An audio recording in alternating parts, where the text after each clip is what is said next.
Kendra is smart, but she ain't that smart. Because if she was really smart, she wouldn't even be marrying Jock right now. Let's get into this review.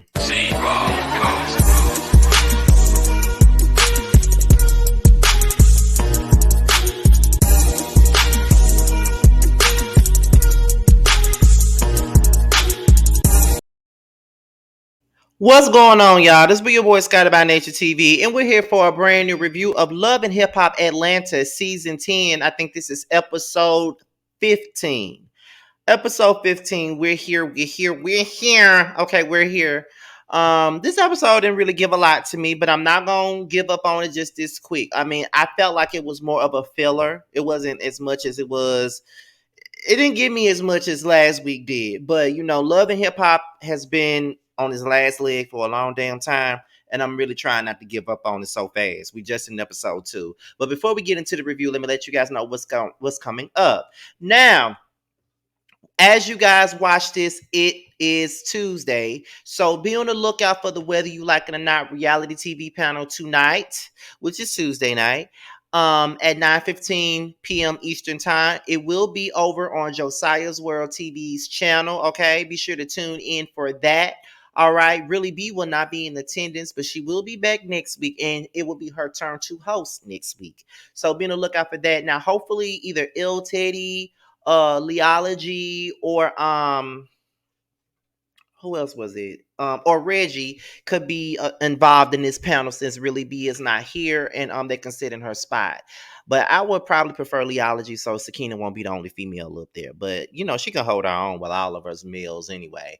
But be sure to tune in for that. We'll be talking about Bell Collective as well as the Real Housewives of Atlanta, and also be sure to tune in for Boys Night Out. It's Friday night this time, not Saturday, but Friday night at 10/9 Central. That's to give myself and Terrence a chance to do our Bell Collective reviews.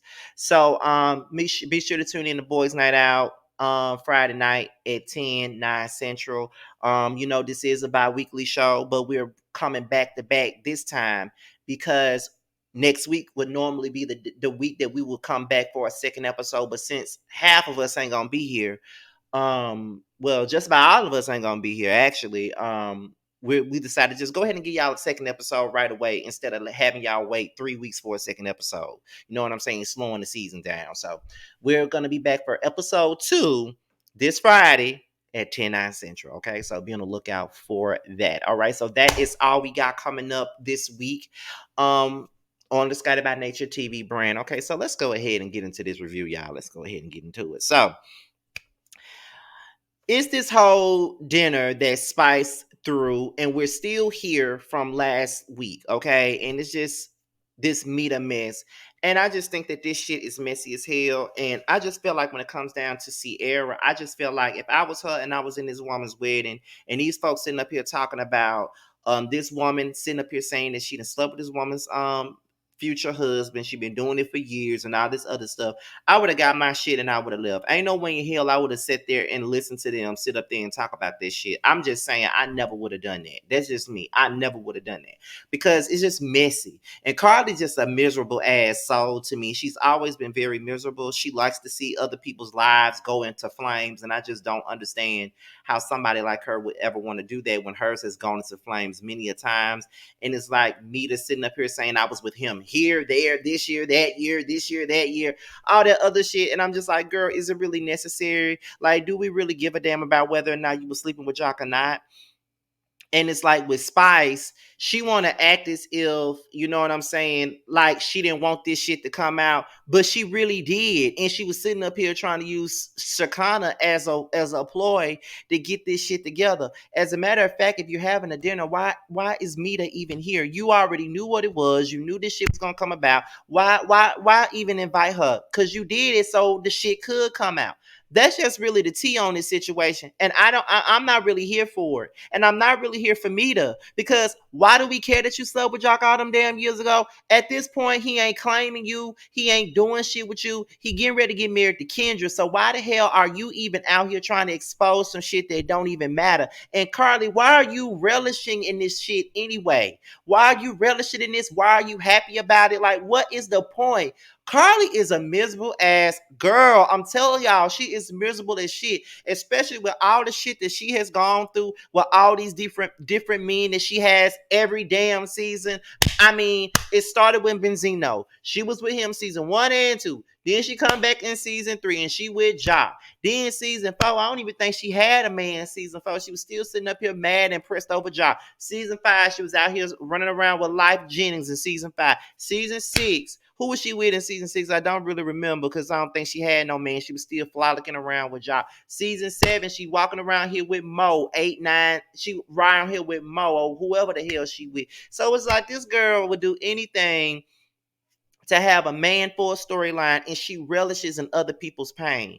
And I used to sit, and when when Love and Hip Hop Atlanta first started, I was one of the main ones that was dragging Carly. But then after years went by, I was saying, okay, maybe Carly gets a bad rep. She may not be as bad of a friend as we all think she is. Maybe she just do things in a way that she shouldn't be doing it. That's just how I felt about it. But then the more I see her, the more I'm like, you are messy and you are miserable and you really need to find you some business because you really ain't got no business. Don't you got a clothing store? Is that shit even still open? You claim you got a restaurant. Is that shit still open? Where's your music at, girl? Oh, I forgot you 50 some years old. So we don't want to hear no dance hall, no not dance hall, but we don't want to hear no pop music from no 50-year-old girl that ain't never went nowhere. We don't care about you like that. All we do is watch you on Love and Hip Hop for the mess. But you ain't got nothing going on, which is probably why you're not in the opening credits anyway. You are just, girl, bye. Like, Carly can really go to West Hell for all I care, cause Carly do too much. I just gotta be real with y'all. She really do too much, and I really can't fuck with it. Like, it's like she's relishing in this woman's shit, and it's just like, girl, get a life, grow up, get a man, get something, focus on your daughter, and shut the fuck up. So we move on to Kirk and Georgia Prune. I'm tired of them. Y'all gonna get sick if I continue to review this show every week. Y'all gonna get sick of me saying that I'm tired of Kirk and Rashida because I am. I don't like them. I don't want to see them. I'm sick of them. Why are they still here? Like, I never seen it for them. Move on. However, they started talking about Carly and how it was fucked up that Carly was at the bachelor party and she jumped out the cake. And Kirk was like, I mean, she just jumped out the cake. I mean, there was half naked strippers there too. But I can already tell that Rashida not here for the shit that Carly is doing. And this is the one time that I would sit up here and agree with Prune because Carly is too damn messy for me. And it's like she wants Kendra to be miserable right along with her. And I just feel like Carly is still pressed by Jock. She still wants Jock. And she cannot believe that she wasn't the one that he married. Not needless to say, Jock ain't nobody's prize at all. Let's keep that a buck. He ain't nobody prize. I don't want nobody to think that I'm thinking that he's somebody prize because he ain't. But all I'm saying is this here. She doing too much. And it's just that on that. Like, they start talking about Carly and how she did so much. And Rashida said, I'm just going to stay the fuck out of this shit. I'm just going to mind my own business. I ain't got nothing to do with it. Oh, you want to mind your own business, huh? We couldn't pay you to mind your own business a long time ago. Where was this energy when Toya was sitting up here talking shit about K. Michelle saying she didn't get her ass beat? And here you go jumping in it. So now after you got all the backlash all them years ago, now you want to mind your own business. Girl, bye. And yes, I'm still bringing it up. Yeah, it was 2 years ago, but I don't care. That's why I don't like Rashida right now, and I still don't like her ass because of that shit right there. I still don't like Rashida. That's why I would never like Rashida. That's why she'll never get no grace from me. I would never like her ass for that alone. I'm sorry, y'all, but I'm just letting y'all know what it is. However, and that's another thing. For those of you who may watch Real Housewives of Atlanta and Love and Marriage Huntsville, and y'all think I hate Portia and Melody, this is the one that I really can't stand right here, Rashida. This is the one I can't stand, okay? But anyway, let's move on. So we're going to talk to, here comes Shirlene, one of my favorite reality TV mamas. Like I always say, Shirlene just looked like she could cook a mean pot of collard greens. Like, that's what it looked like to me. But she comes in and she starts talking to Rashida about her biological father. And she's like, at this point, I'm going to need for you and your daddy to get it together. I need for you to work on your relationship with your daddy. Now, at this point, Rashida is over it. She don't want to work on shit with her daddy. She don't want to talk to her daddy. But it's like they moved from Illinois. They moved to Atlanta. She's only seen her daddy maybe 6 times in her life. And they have never had a relationship. So it's just like whatever. I just feel like when it comes down to shit like this, I really hate these type of things. And this is where I'm gonna put my dislike for Georgia Prune to the side and really relate to her. Why is it that when it comes down to children, these or young adults like myself, these elders who should have been a part of your life feel like you owe them something? Why do they feel that way? Because I'm gonna bring this up very delicately because I know people be watching my shit and I really don't have no time for the bullshit. And it's just crazy to me how sometimes I feel like I can't really, when it comes down to certain things, I can't really be 100 about it. I can be 100 about it, but I can't really just go in like I want to because it's gonna cause a ruckus. However, I have a situation of my own where it's a certain person that wasn't in my life like that, but was in everybody else's life. And I'm supposed to be okay with it. And you can move on with your life and everything, but it's always gonna be an open wound with certain people keep picking at it and keep pickpecking at it and tell you how you're supposed to feel. And people think that you are supposed to forgive and forget. You have already done that already. But they want you to handle shit the way that you want them to. I just feel like this. At the end of the day, I'm grown. I'm 33 years old. I don't owe nobody shit, especially when they ain't been in my life like that. So when I hear Rashida saying that her daddy feel like she need to reach out to him, the fuck she reaching out to you for? I don't get why you feel like she need to reach out to you about anything. She don't have to reach out to you for a damn thing, period. If anything, that's your child. And it don't matter how old Rashida is. Yeah, Rashida damn near 50. She damn near 50, but she's still the child of the situation. Just like in my situation. I'm 33 and I feel like I'm still the child in this situation. Why do I need to reach out to you? I don't owe you nothing. I don't owe you any apologies. I don't owe you nothing. If I don't want to come around you, I don't want to come around you, and I don't have to. I don't have to forge no type of relationship with nobody that I don't want to forge no relationship with. When it comes down to Rashida's father, she wants to have a relationship with her father, but I do feel like she ain't gotta make no moves if she don't fucking want to. He can make those moves because he's the reason why the relationship is where it's at. You ain't been in this woman's life at all for all of her life. You ain't been around. She's only seen you probably 6 or 7 times out of her whole life, and you think that she's supposed to bow down to you. You don't get that respect. You don't get that respect at all. You don't tell nobody how they're supposed to react to you. Nigga, you ain't been around. Who are you?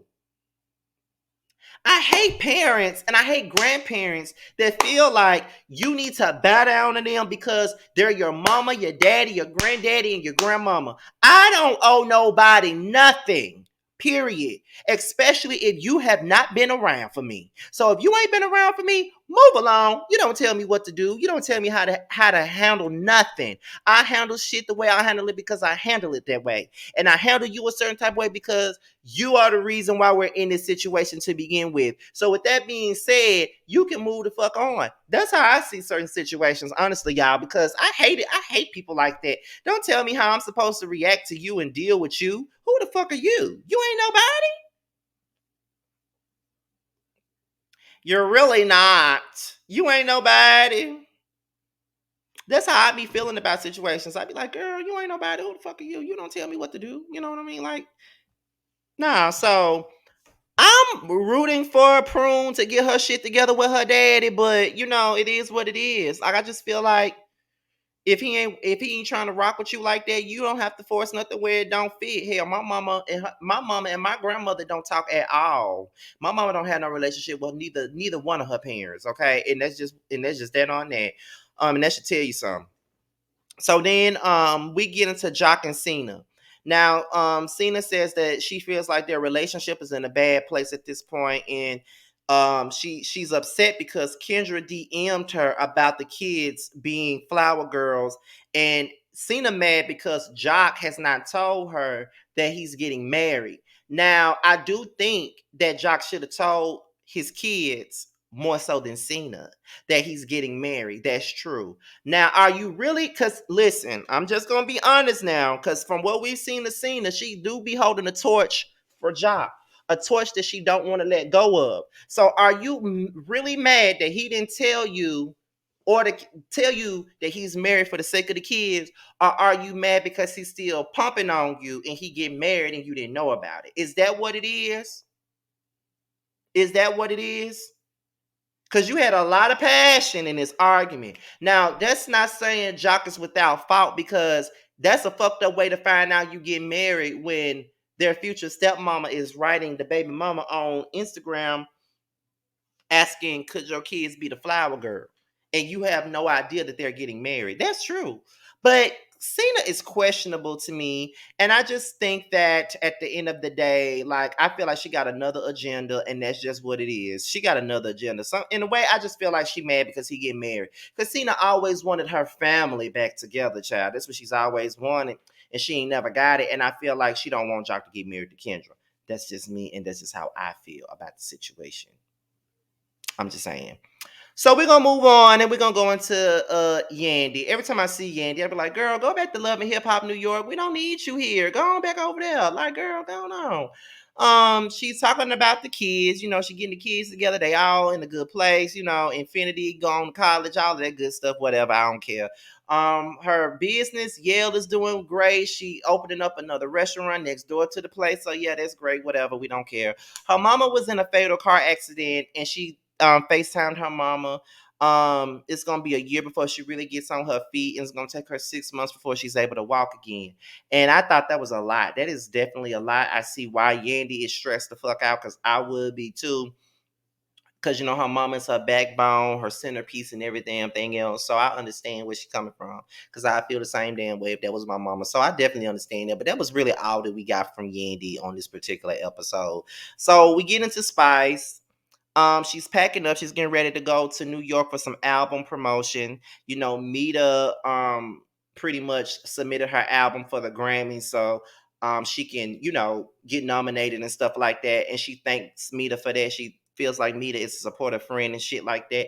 Mita talking about, now, why did you invite me to this dinner and all this other stuff? And then, they get into the conversation about what happened at the dinner. Then Mita starts saying that she never knew about Kendra. Jock was never her man. Jock never told her about Kendra. She even had a boyfriend in those moments. And Jock was just that person that she called to pull up on her, give her some good, and then he goes out the door. That's just what he was for her. But if that's the case, if he wasn't your man, if he really wasn't that deep to you, then why are you bringing this up?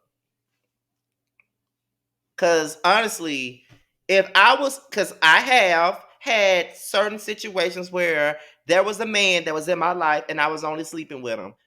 I'm not bringing him up for what? All we did was have sex. That's all we did. We cool, but why am I bringing up the fact that we was pumping around when he get ready to get married? I don't give a damn. Why are we talking about it? It ain't even nothing to be exposed. Who cares? Spice arrives in, New York City. She rehearses with Shaggy. Shaggy still looked the same. But she called me on the counter. It wasn't me. Started banging on the sofa. It wasn't me. I even had her in the shower. It wasn't me. She really caught me on camera. Yes, go ahead. Go ahead. So we get into Carly and Cena. They catch up being messy as usual. And then they start talking about Jock getting married. Carly and Cena just look like they both pressed over Jock. Both of them pressed. Like, Cena's definitely pressed, but Carly is super pressed. And then they start talking about Jock getting married in a flower girl situation. And then Carly talking about she don't understand why Kendra didn't invite her to the wedding. She never knew that they had no beef. Carly, why would she invite you to her wedding? Why would she invite you to her wedding? Look at how you just acted at Spice's dinner when that girl came out and said that Jock was sleeping with her. Why in the hell would she want you at her wedding? I wouldn't invite your messy ass either. And you want to say, I was telling Kendra stuff as a friend. I was doing this as a friend and I was doing it as a friend. You messy. That's all that is. You're messy. And you was never genuine to that girl. You wanted her shit to fall. That's all that is. You wanted that shit to fall, Carly. Like, girl, stop acting like you really give a damn about Kendra when you know that you don't. Stop it. Stop it. And you sitting up here trying to figure out why you not invited to the wedding. Then you sitting up here discussing rumors that you done heard about Jock with Cena. Again, why would she want you at her wedding again? I'ma tell you why. Because you a pressed ass ex-girlfriend who still wanna fuck Jock. That's why she don't want you there. Do I blame her? Hell no. I don't want you at my shit either, Carly. You're doing too much, girl. Anyway, it's Kendra and Jock. There's some things that they feel like should be postponed. There's more wedding headaches between the two of them. Jock is booked all the way up until the day of the wedding, and he ain't getting to the wedding until the day of. He ain't flying into the morning of the wedding. Ain't that some bullshit, Jock? Child, I can't. Kirk and Georgia Prune, they start discussing this phone conversation that Rashida had with her dad and how he went off on her and stuff. And then they start talking about Rashida's whole relationship with her dad and how she just feel like I'm still the kid in this situation. Like, why I gotta reach out? Why I gotta do this? Why I gotta do that? You know what I mean? And I get it, but I'm not gonna stay on it too long. Sierra and Rennie Rucci, they go to they head off to Kendra's bridal shower. They discuss Mita, and Sierra just feels very torn because she's a bridesmaid and she heard this woman sit down and talk about what was going on between her and Jock. And then, it's like, should I tell Kendra? I don't know if I should or not. That's just a rough place to be in, honestly. But Sierra, you put yourself in that place when you set your ass at that table. I would have got my ass up and left. Okay, the moment she started talking about that shit, I would have got my shit and left. And that's just being real. They get to the bridal shower, Jock leaves, Yandy arrives. Yandy and Rennie discuss incarceration. Rennie got a man that's incarcerated. Yandy would know a lot about it, and she was giving her advice. As they were talking, Sierra pulls Rennie to the side, and she's very conflicted. Rennie said, "This is not the place to tell her. I mean, she's happy right now. Don't tell her about this right now. Just don't." So, and that was pretty much the end of the episode. I mean, the episode was alright. It was pretty much of a filler. But it was alright. Like I could do a video about it. It was alright. But whatever. But y'all, with that being said, y'all, this be your boy Scotty by Nature TV. Be sure to like, rate, comment, subscribe, share this video, and also click that notification bell so you can be notified whenever video drops. And also, if you want to follow me on any form of social media, be sure to follow me. My Twitter, my IG, and my TikTok will be down in the description box below. All right. And with that being said, y'all, this be your boy Scotty, and I am signing out. And as I leave you guys, I will leave you with a promo from Nova Cosmetics, y'all. Your boy is out of here until the next one. I'll talk to y'all later. Bye.